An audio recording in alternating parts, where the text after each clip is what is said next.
We have a great panel, and we're getting going in just about a minute. So anybody in the area that wants to join us.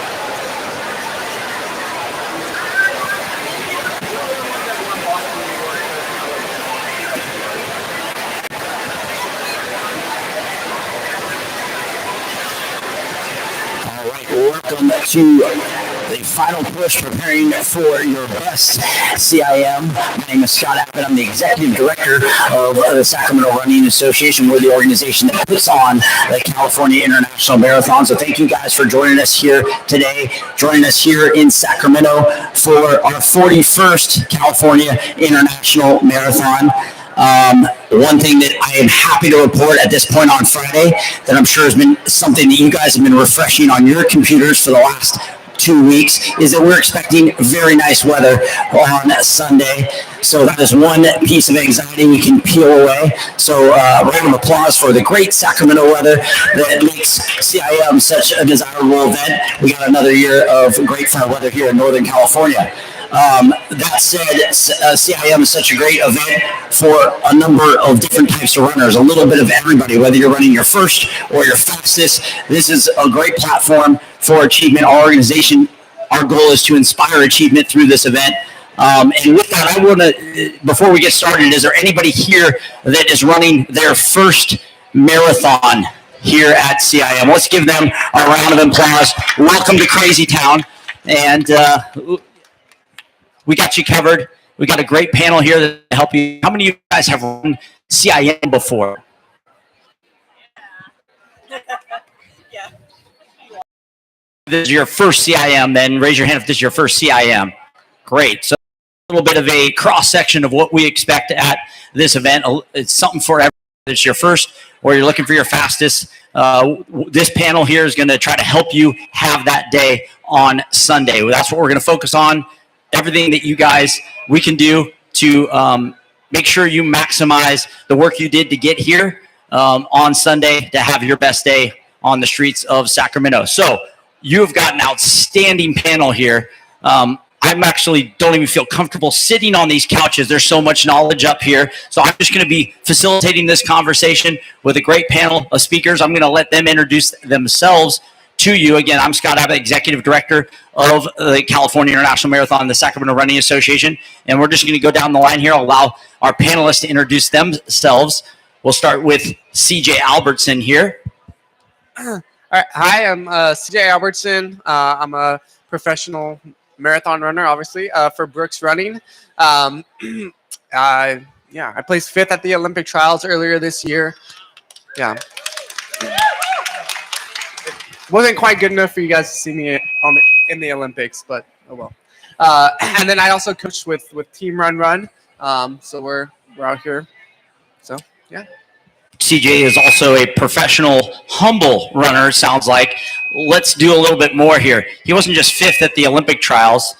He is also the defending champion of the California International Marathon. So you are getting expert from the person who crossed the tape first last year. He's also run 4 marathons this year at 2:10 or faster. He was 5th at the Olympic trials. He was 7th, top 10 finish at Chicago and New York, the top American at Chicago, and he was just 10th at the New York Marathon. He's trying to have his 5th marathon in the United States this year. That maybe has never been done before by an American runner. So applause for CJ Albertson, not only for what he's done, but being up here and imparting his wisdom on you. Next in line, Brant.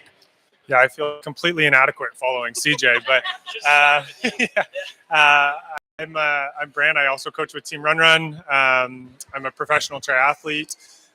So this will be my second marathon actually, and then I practice clinical sports psychology as well too. So hopefully I can impart some of that along for everybody here. But thanks for coming out.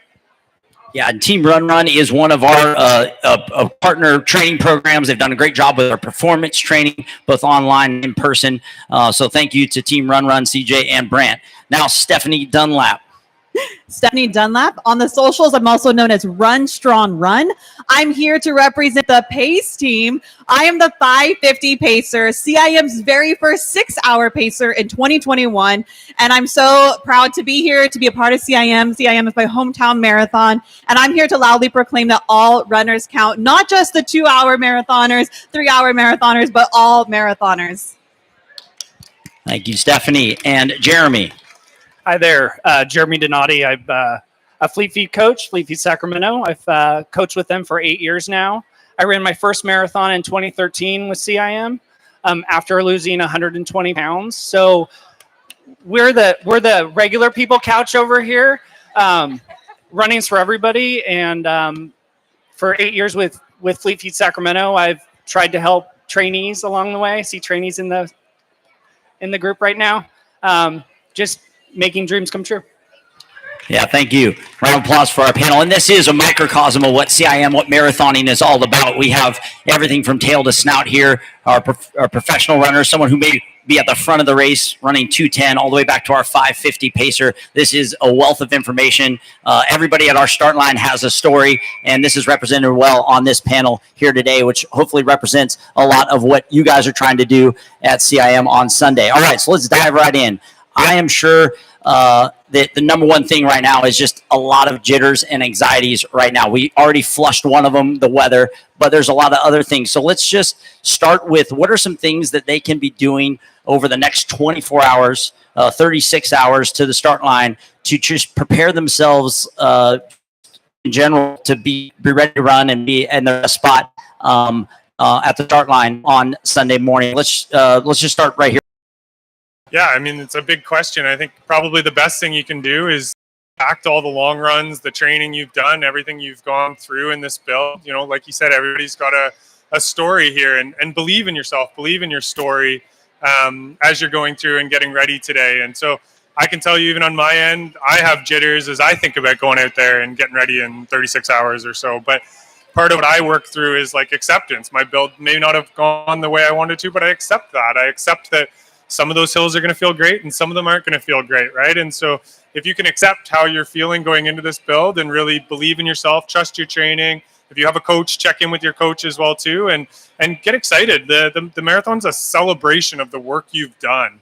It really is. And so good, bad, or lose on Sunday, just, you know, you're a marathoner. Like, you know, she said, 6 hours, 2 hours, it doesn't matter.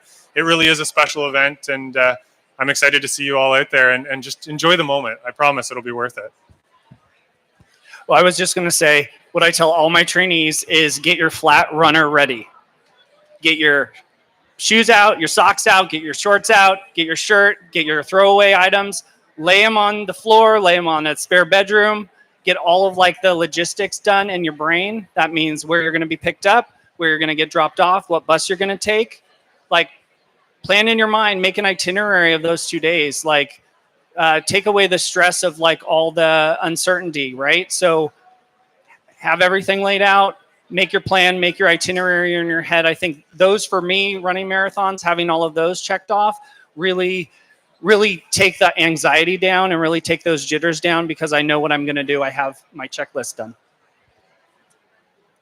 And I would just add that we have a wonderful pace booth right over here, and we have signs that has all the pacers available for CIM on Sunday. So take this opportunity here at the expo to go and talk to the pacers. They are a wealth of information, and I promise you that we have a fantastic team. If you're with me in the 550 group, I will get to know you by name and cheer you on for all 26.2 miles, and we're going to have an amazing time out there. So take advantage of talking to the pacers.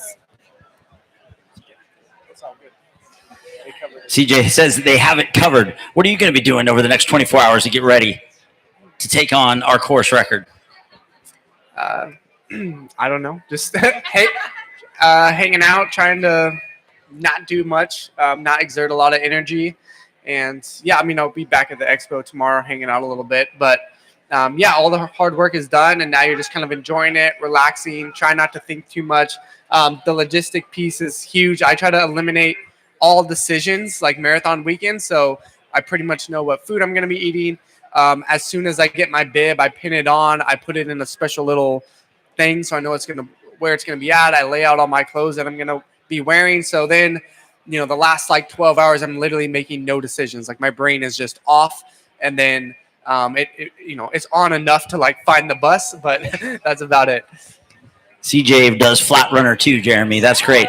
And I do think that's an important point. The anxieties come from focusing on things you can't control. Start focusing on those things you can control right now. You can control what you're going to eat, the clothes you're going to wear, and start lining those things up. The bus you're going to take, what time you're going to wake up. You start focusing on those things, and you just start checking boxes of things you can control all the way up to the start line, and keep your focus on that, and take your focus away of all the uncertainty of the things that are outside your control. How am I going to feel? How's mile 20 going to feel? All those negative things that creep in your brain, and focus on those logistics pieces, the things you can control right up until the start of the race. Just keep checking those boxes.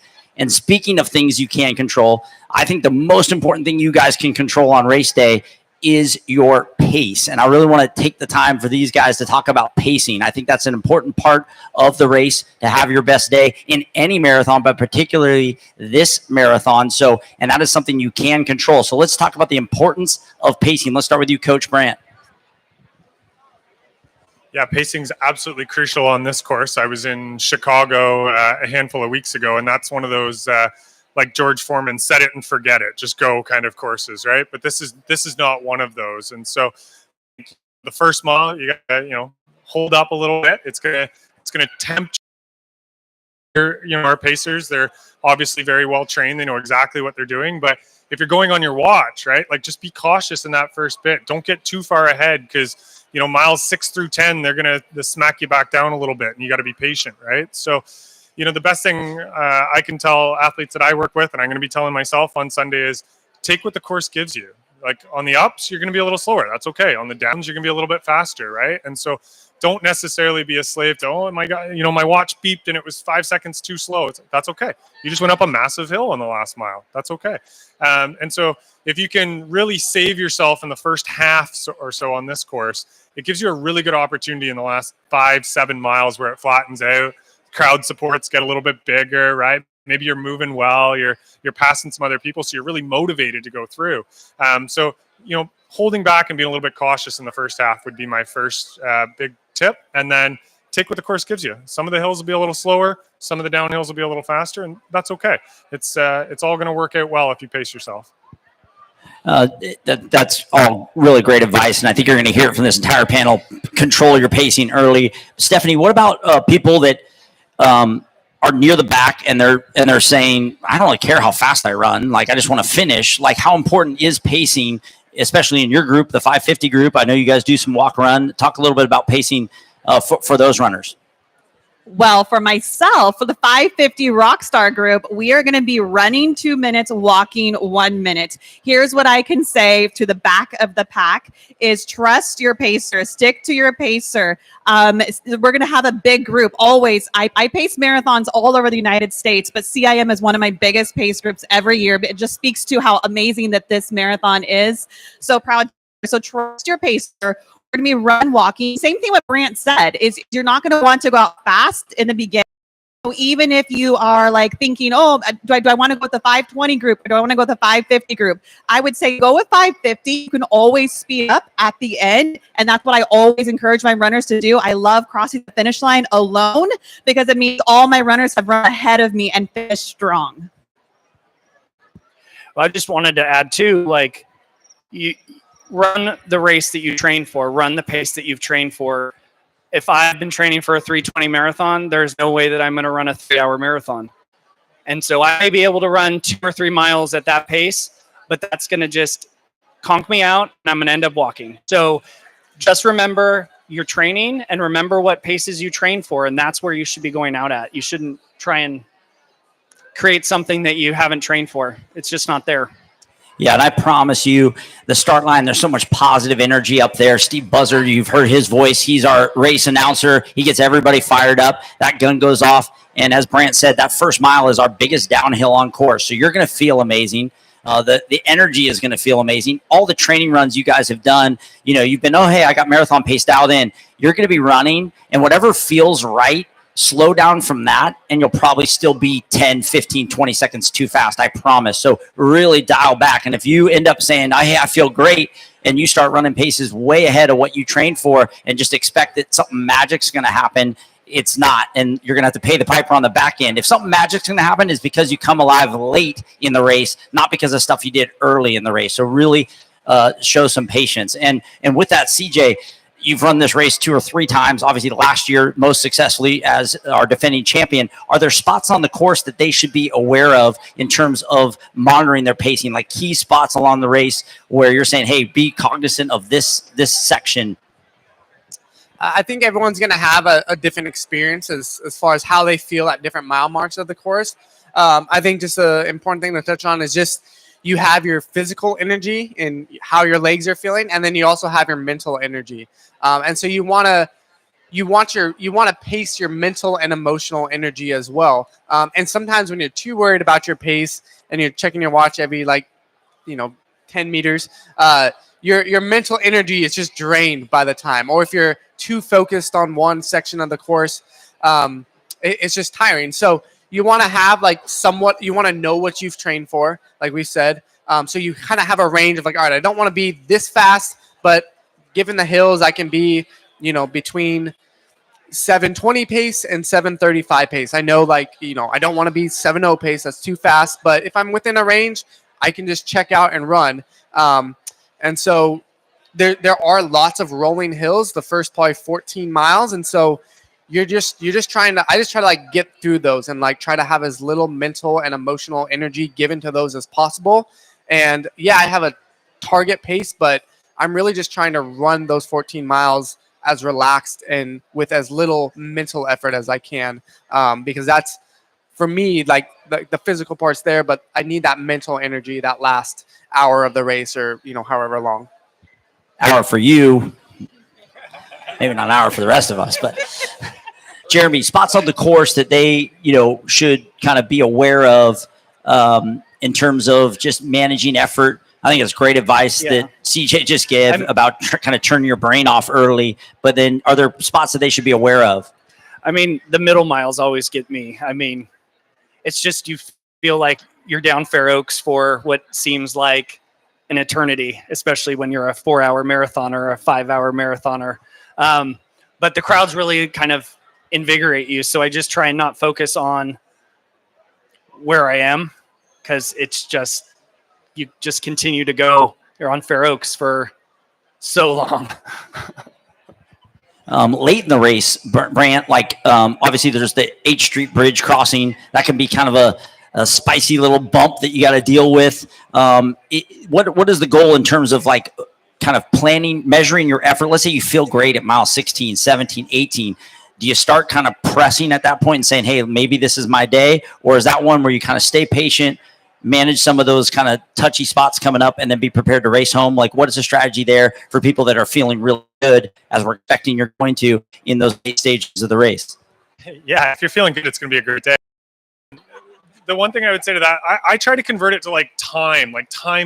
Because if you're doing your M pace runs, your long runs, going, okay, 5 miles, maybe for some of you that's an hour, maybe for some of us it's 24 minutes, like it is for CJ, right? But if you can convert it to time, it's okay, can I hang on for that, right? And if the answer to that is maybe wait till after that climb, right? Because I think that climb in particular on this course can take that last little bit of zap out of your legs, right? And so I would look at it from a coaching perspective, and when I'm racing this weekend and going, okay, maybe I lose a couple seconds because I didn't push before that hill or on that hill. Maybe I lose 10 seconds or so, but my legs are going to be that much better after, right? And so let's think about how many miles are after that hill versus during that hill, right? And so the ability to compound some of your gains after, I think, is more important. So that requires us to be patient, which is hard. Trust me, it's going to be hard for me out there too. But I think if you can do that, it'll pay dividends towards how you feel in the last 4 or 5 miles. And that, like I said earlier, that's often a time where people are coming back and you're moving forward, and that's a really motivating place to be, because you're going, I'm getting close to my goal, I'm going to reach it. And so if you can just be a little patient at that mile marker there with the hill, I think you'll have a great day in the last handful of miles. Stephanie, is there a spot you mentioned kind of, hey, and I think everyone, and so dudes will be very run under control, run even slower than feels right. But then let's say that point, once you said, hey, I want you to go start with the 550, but if you want to go get to the 520, where's that point on the course where you kind of cut people loose and say, go ahead? For myself as a pacer, it's not until like mile 25, to be honest. Because often when you're out on the course for nearly 6 hours, that's like a full-time job. That's a full days of work. I mean, seriously, honestly. And so oftentimes runners in my pace group, they're feeling it. They're tired. They're ready to be done. And so I say, stick with me. Come on. Like my voice, I think is more tired than my legs at CIM, because I seriously nonstop cheering. I have a signature pace sound because I'm going to bring the energy, because often runners at that mile 25, mile 20 on, I mean, we have like the infamous wall, but I love what people have said is that the wall doesn't exist, because I'm sure CJ, you would even say too, that in a training run, sometimes you might hit that like wall. It might be like a 10-mile run. I don't know. Maybe CJ, you never hit a wall, but, but you know that wall doesn't exist. And that's what I like to remind runners too at mile 20 is like that wall, it doesn't exist. Just keep going, keep following your pace, and we're going to get there. And we have a fun breakthrough zone out on course at mile 17, a big inspirational video board. You can actually send messages to that video board that'll be up on that screen. So that mile 17 spot can be that spot to kind of help you break through that wall. That's what we call it, the breakthrough zone. But maybe address that point, CJ. Invariably, 26 miles, people are going to hit rough patches. And what are some tricks to kind of manage those rough patches and come out clean on the other side?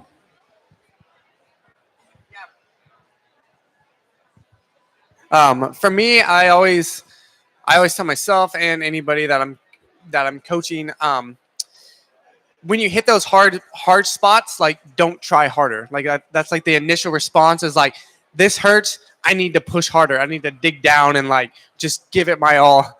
And that, you know, it sounds nice to say, but you're not going to do that for 3 hours or for 6 hours. Like we just can't do that. So when you do hit those rough patches, like the best thing you can do is try to just relax and calm yourself.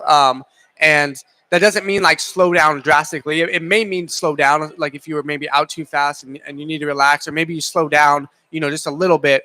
But you're trying to get your brain into a position where it's like, okay, I can handle this. This isn't like I'm not fighting for my life here. I'm within kind of my comfort zone. And your comfort zone is in a marathon is pretty uncomfortable, but it's a relative comfort zone. So you're just trying to find that. So resist that urge to be like, oh, I'm going to dig down and give it everything I got. Well, if you still have 2 hours left, you may do well for the next 15 minutes, but that hour and 45 minutes after that's going to be a struggle. So just tone it down, find it, and then remind yourself like, okay, like if you're running 8:30 pace, you're like, I've ran so many miles at 8:30 pace. Or maybe you have to slow down to 9-minute pace for a little bit. You're like, I've ran so many miles at that pace. So that singular moment is something that you can do. And you're reminding yourself, I've done this. This is, again, within my brain's comfort zone where you're not fighting for your life and trying to survive.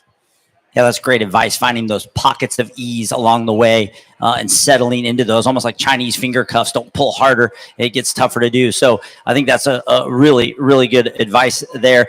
You did that at the Olympic trials. You kind of found a pocket of ease, and then he finished with a flurry to get up for 5th place and almost make that team to Paris.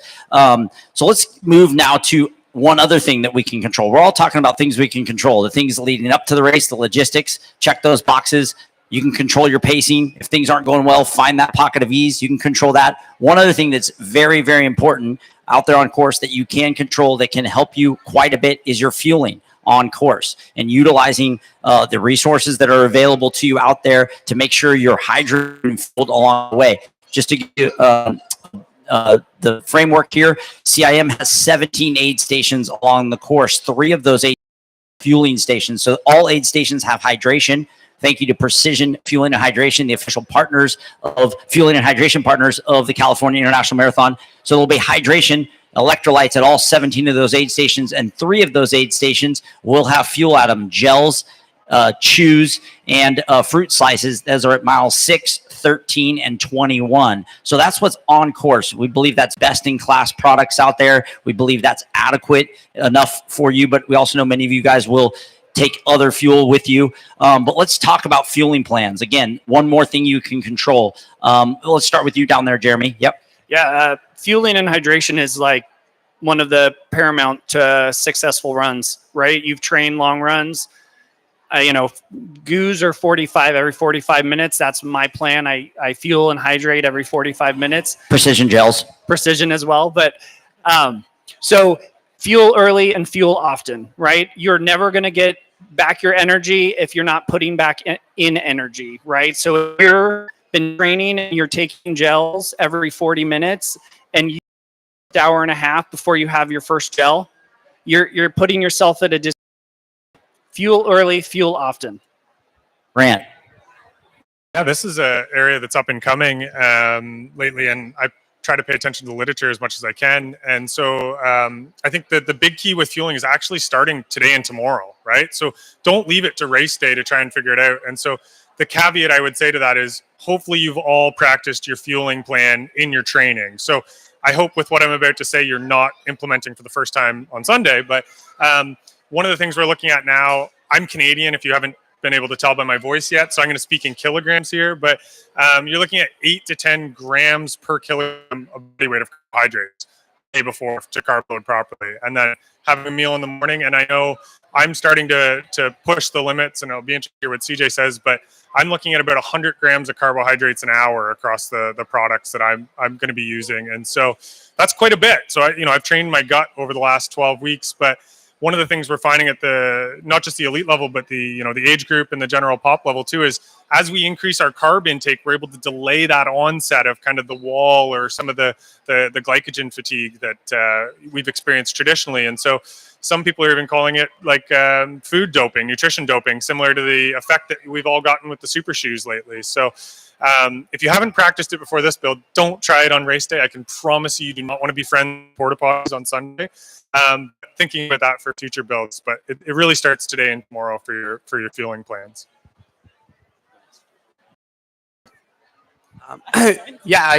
Similarly, my plan is about 100 grams per hour. So I actually do use the precision fuel that will be on course. I've been using that for about 2 years or so, year and a half, 2 years. And yeah, so if everything goes right, it's a little bit easier for me because they're nice and placed my bottles out where about every 3 to 4 miles. So there's 7 of them out there. So I'll have 7 gels, 7 30-gram gels, so 200 grams. So you have 7 gel, and you're running a 2-hour marathon. Yeah. Listen up, my 4-hour marathoners. He has 7 gels in 2 hours.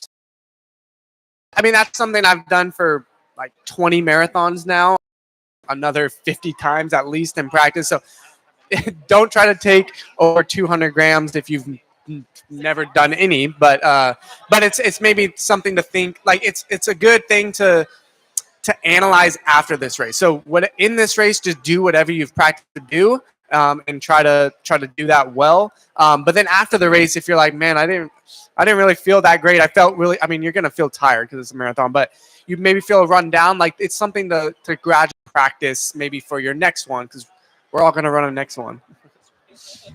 And Stephanie, so maybe you can speak to that a little bit. Obviously, he's talking about 100 grams an hour. For him, that's 200 grams. But if you're out there for 6 hours and taking gels, might be how do people, how would you suggest people mix things up a little bit to be able to take in the calories that they need if they're out there for 4 hours, 5 hours, 6 hours?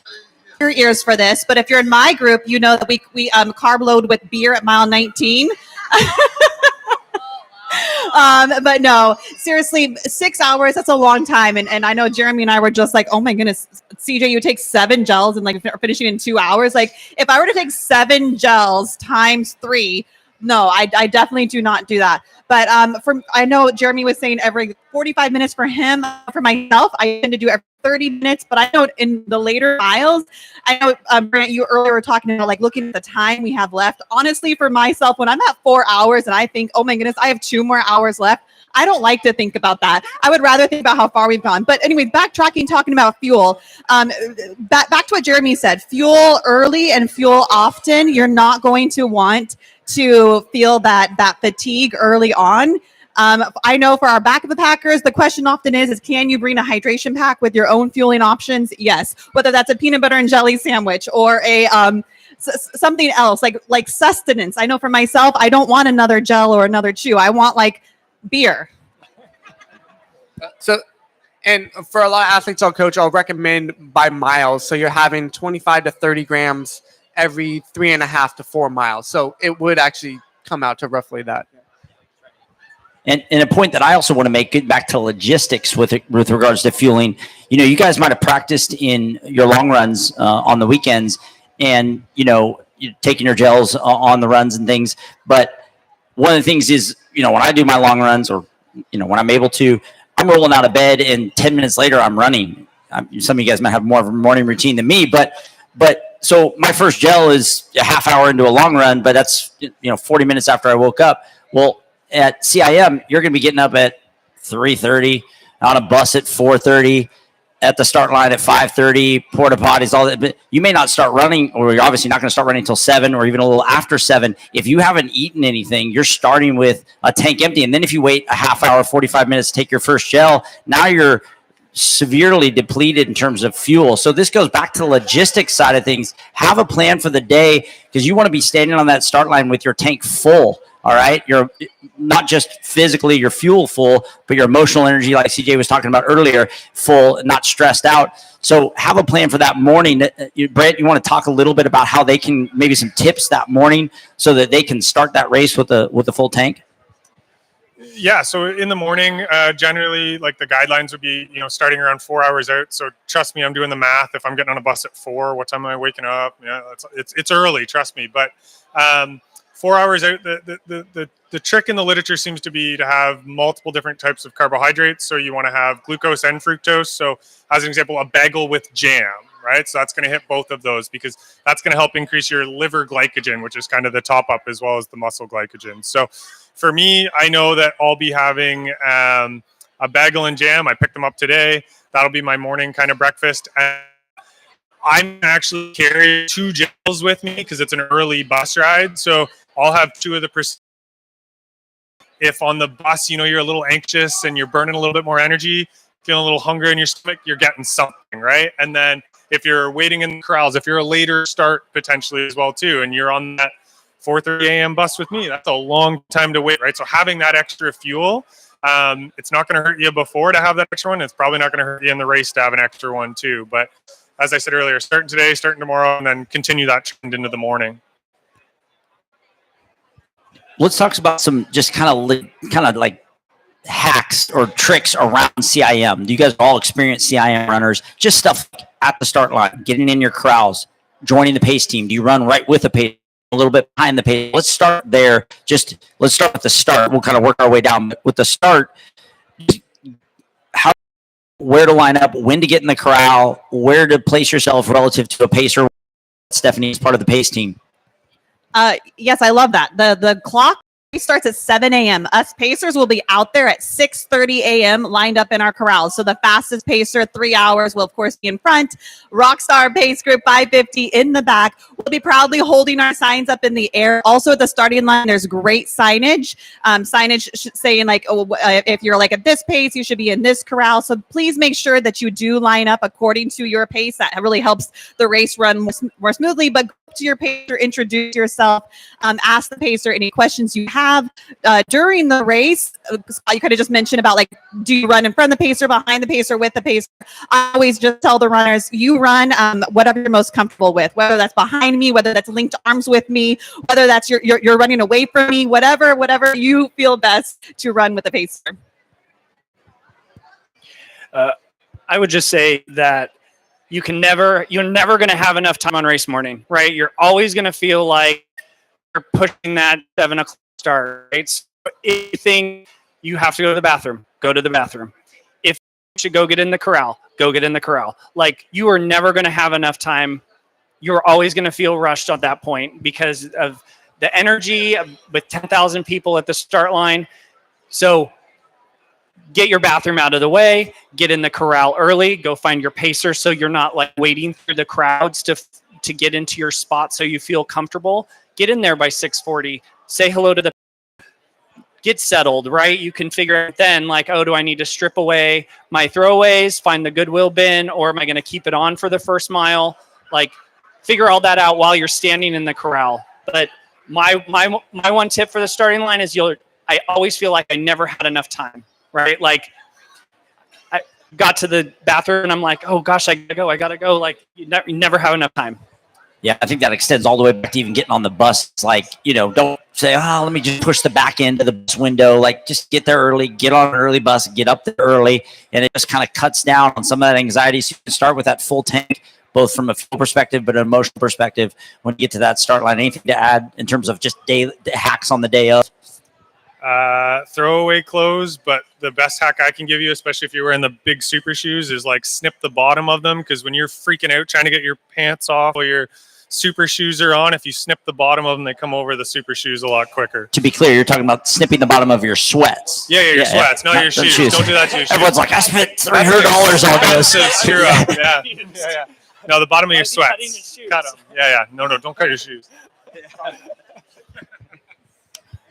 I want to leave time for you guys to have questions. I know there's a million questions you can have out there, as specific as you want to get. If they're about race logistics or anything, I can answer those. If they're tips from these guys, you've got so much wealth of information. So I don't want to have us go too long and miss out on any questions. So let's just roll with questions right now, and then we'll get maybe some final thoughts from everybody. All right, so I got the microphone right here. So ready for you. Who's going to be our guinea pig? It's got to be somebody. You know you've got a question you got to ask.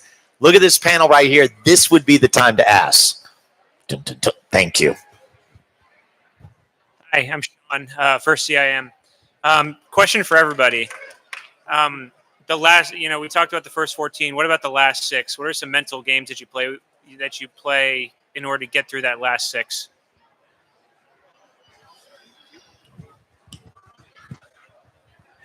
The course always gets me between how and after I pass by Sac State. So as soon as you get up and over the HIJ Street Bridge and you get down under the train, I feel like, I've accomplished something. And I'm like in the numbered streets. And then I start the countdown. That's like my...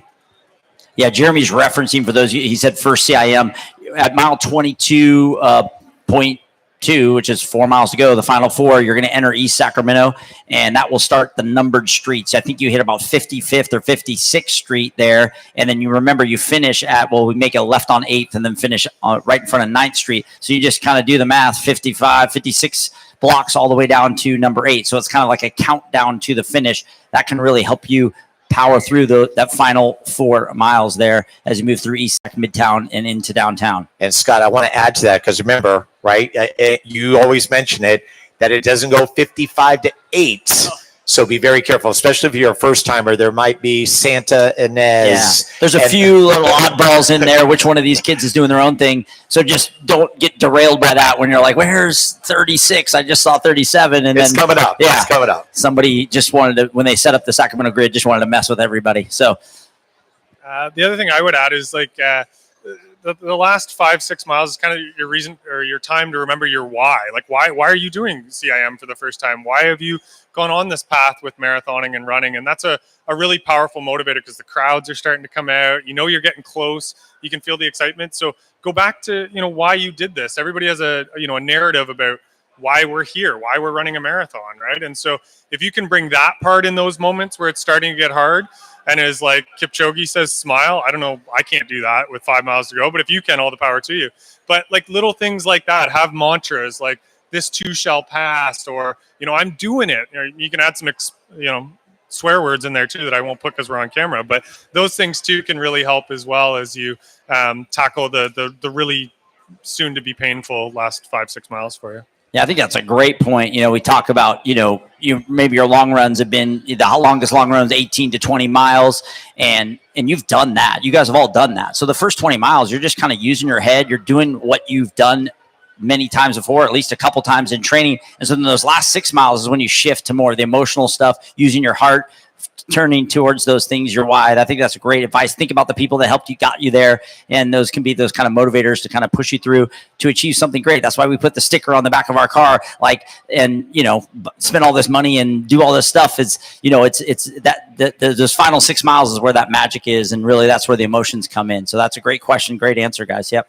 Anybody want to add anything? I would love to add that one of my favorite mantras in my group is I can, I am, because oftentimes in the 550 group, we have a lot of first-time marathoners, and it's I can run a marathon. I am running a marathon. And also, I know CJ kind of touched upon about running a marathon. You're bound to get uncomfortable. At some point, your body's going to feel, oh my goodness, I've gone like 20 plus miles, and it's about getting comfortable in the discomfort. So we're going to embrace that discomfort. And we're going to repeat, I can, I am running CIM. Love it. Any other questions? Okay, go right here. Hi, Carla. It's my first marathon in the winter. So I'm curious about your clothing. Long sleeve, I imagine shorts for everyone. Any tips on the clothing? So mine is really temperature based, right? So in the 30s, I have an outer layer. In the 40s, I'll have gloves and a hat. In the 50s, I'll just have my tank and shorts. You got to remember that when you start running, you're going to feel like it's 15 to 20 degrees hotter. So, don't plan, oh my gosh, it's going to be 40 at 7 a.m. Well, really, once you start running and you strip off, your clothes and you actually start running, you're going to feel a lot hotter. I think people wear, in general, too much clothing. I work with my trainees all the time, and they're like wearing 3 layers of clothing. And I'm like, it's 60 degrees out. Why are you wearing 3 layers of clothing? Yeah. One of my trainees. It's like the Oscars. What are you wearing? Oh, well, for me, I always wear a long sleeve underneath my pacing shirt. So that's also how you can identify the pacers. And we'll have our pace signs up, and then we'll also have a shirt on the back that says pacer. Shorts, always. My compression socks. That's my go-to CIM wear. Should we even bother asking? He's going to be wearing Brooks, I'll tell you that. Oh, I keep turning this off. I just have like arm sleeves and gloves, and then I take them off if I get too warm. And I think Jeremy's point is really, people usually overdress, because you're going to be, 40 degrees is cold when you're just standing there. Once you start running, things start warming up, you start warming up. Luckily, those first couple aid stations, you can throw your clothes away. Well, there'll be bins there. There'll be people with signs saying, throw me your clothes. Try to do that at those aid stations. It just helps us clean the roads up, get the roads open earlier. So even if you take it off because you're warm, just hold it until you get to an aid station and drop it there. You can also discard clothes right there in the start corrals. There's bins along the median of the road. You can chuck some clothes in there. We'll donate all of those clothes to local charities. All right. Anybody else? So here we go. This is going to be my first CIM as well. Very excited. Question, I plan on using a pacer as well. And I don't look at my Garmin every 10 meters, but probably about every 50. So if I'm using a pacer, for those of us using pacers, what role should our Garmin's play, or should we just ignore them and just stick with the pacer? If your plan is to run with a pacer for the whole race or up until mile 23 or 20 to run ahead, ignore your watch, trust the pacer, because honestly, your watch is going to be a little different. We're trained in knowing how to hold the pace, and we actually have a competition on the pace team of who can run the most even splits. So I think that's something also to know, is that as pacers, we run even splits. So we're not, we might slow down a little bit, like on the uphill, or maybe gain that speed back on like the downhill. But our goal is to run even splits. So at 550, we're running 13:20 pace per mile consistently every mile, because I want to win that competition of even splits. Did you say every 50 meters? Yeah, okay. I'm not an expert. These are the experts, but I'm going to say don't look at your watch every 50 meters, but I'll let them chime in on that. Yeah, just run. That's the beauty of lining up with 10,000 other people. Like, you might have to do some of that in training, kind of run your watch a little bit. But when you get out there, maybe checking your watch early to make sure the things that we talked about, like downshifting and getting in that right pace for yourself. And then once you get there and you find the feel, just turn the brain off and just run, exactly like what they're saying. So, so maybe be on the watch early just to find your spot. But then you're you're going to get like an arm injury if you're every 50 meters over 26 miles. I would say too, if you're looking at your watch too much, you're not focusing on running, you're focusing on looking at your watch. I sometimes, when I know that I'm looking at my watch too much, I flip it around so that even though it's still on my wrist, I can't, like, it's harder to look at the dial. That's why we all hate running on treadmills, right? Like, you don't want the constant, I will say breaking, just kind of jump in here, sorry, but like, I will say like breaking the race up into chunks is key, like running mile to mile, running to aid station to aid station. We talked about fueling every 30 minutes or every 45 minutes with gel. Focus on those chunks, those little mini chunks, like, hey, I'm going to run to my next gel. I'm going to run to the next aid station. And if you just kind of focus on those pieces, next thing you'll know, you'll be at the HIJ Street Bridge. You'll be in the countdown to the finish. And then all of a sudden you can draw on all that emotion and run home big. So instead of racing your watch, think about sections of the course that you just want to run and focus on and breaking it up into small sections. I'm Allison. I'm one of Jeremy's trainees. What happens when the needs to go to the bathroom?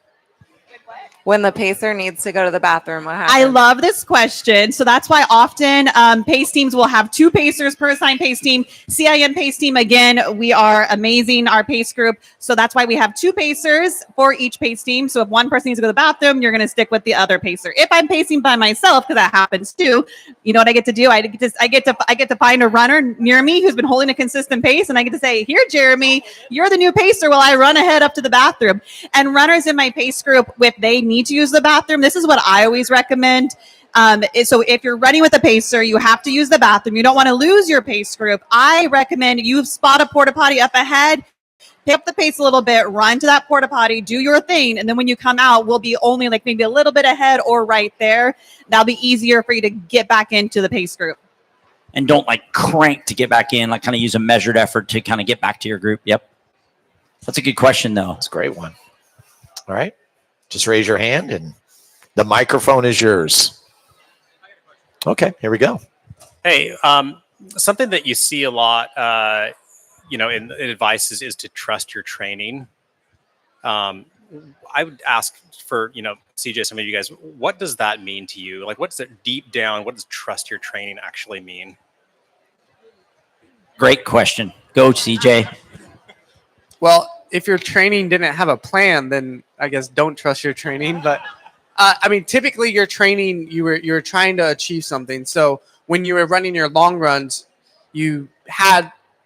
hopefully you had somewhat of a pace you were trying to hit that related to your overall goal. Or if you were doing speed workouts, you were trying to run your 1,000-meter repeats at whatever pace, because that would kind of somewhat prepare you or translate to like a target marathon time. If you've just been kind of running, just kind of, randomly, like you've just been running and you don't really know what your pace has been, then like you don't really know what to go off of. You really don't know what you can do. And that's kind of fine. So you just have to kind of trust your feeling. And it might not be right, but then that's just something, again, with the feeling, you can go and reflect for the next time. Like, wow, going into this race, I really had no idea what pace I could run, because when I was training, I was just kind of running. And that's fine, especially for a first one. But then when you go for your second one, you're like, okay, next time I want to run, maybe 4 hours. So what do I need to run my long run pace at? What do I need to run some of these speed workouts to give me a rough idea of what my body can handle when I get to race day? So yeah, not everyone can trust your training, that saying doesn't relate to everybody, but it could. Yeah, I would add to that there's probably a precursor question, which is, did you trust your coach or the training plan that you went with when you were, like choosing it? But I think broadly trusting your training is probably some sort of combination of the qualitative and quantitative, so the pace metrics and how you're feeling in your training. As an example, like I might have athletes do 100 minutes. For some of you, that might be 13 miles. Some of it might be less, like 3-4 weeks out at marathon pace, right? And so if your goal is to run, 3 hours, that's just over 7-minute miles. If you can't do that for 100 minutes, don't trust that training that you're going to run 7-minute miles the rest of the go. So I think when we as coaches and such talk about trust your training, it's how do you extrapolate from the data that you've accumulated to have a belief system that what you're doing is going to be successful? So if you have a coach talking to them, asking what did you get from this workout? What does this data mean, and how should I prepare for the race that way? But like CJ said, if you don't have any data that you trust, it's going to be really hard to do that. Yeah, and I also think a part of it too is use this opportunity if you're trying to find a place to land with your confidence going into Sunday, and you want to lean back on your training. Think about it holistically too, in terms of trusting your training. I'm assuming that if you stood here and sat here for an hour and listening to an experts panel, you're taking your preparation for CIM very seriously. The people who didn't take their training seriously, they just zipped right out of here and they were gone. But you guys all took your training very seriously. I'm sure you did a lot of work to get here. Think about that holistically. Some of you guys probably ran 500, 600 miles maybe in preparation for this race. You bring all of that with you to the start line. It's not just, I did that one long run that maybe didn't go great, or this one workout that wasn't quite the pace I wanted to hit. It's like putting together a puzzle of the Golden Gate Bridge. Maybe not every piece was there, but if you did the full training plan and you had it all, maybe there's one little piece of cloud in the corner that wasn't in there, or one of those spots. But if you can step back and look and see the Golden Gate Bridge, you trained for a marathon, you're ready to go on Saturday. Show up to that start line and say, I've done the work, I'm ready. Now just go out there and control the things you can control. Control your pacing, control your fueling, and then let it roll in the last 6 miles coming home. Just one last thing. Actually, I feel like when I think about it more, it makes more sense. When you say trust to training, it's kind of like it can almost sound like it's this connotation of putting blind faith into something, but that's actually the opposite of what we mean. What we mean is follow your training. So what you can handle in training. So it's not just like trust that I'm going to run this pace I've never ran before. That's kind of how it sounds, but it's more just follow what you've done in training. So we talked about it before, if you're training for 320, you're not going to run 3 hours. You're not going to run 3 flat unless you're just really talented and kind of sandbag training. But yeah. Okay. Anybody else? I think they're prepared. I think so too. How about final thoughts from the panel? Love it. I would just say, trust your training. No. Just remember, a lot of my trainees train for 18 or 26 weeks. So that's half the year some people have been training. Maybe not all of you have had that long of a training, but remember, CIM is one day in 15, 16, or 18 weeks. You've been training a long time for one day. So enjoy it. Even if it's the worst day on earth, even if your paces don't turn out, even if you have to walk, Scott, you've seen some of those I've had. It's still going to be the best day because you know that you put in the work. And so, don't get too hung up on the day. Some very similar final thoughts is truly Sunday is your celebration day. I am there to support the back of the pack. So if that's you, whether you're watching online or you're here in person and you're scared, you're nervous, you're excited, you're scared, all those emotions are real. And if you weren't feeling those emotions, there'd be something wrong with you, because even for myself, towing the line for CIM, this is 14th marathon for this calendar year. Even I feel nervous and excited, but truly Sunday is a day to go out and enjoy every mile, every minute. It's a celebration, and I'm so excited that you're here and we're going to be there together on Sunday. I think the last thing I say this to athletes all the time, is there's really 3 C's as I consider it in marathoning. So there's your consistency. So that's, your week in, your week out, your 12, 18 weeks and stuff. And that really compounds. No singular run tells you the exact story of what's going to happen. It compounds.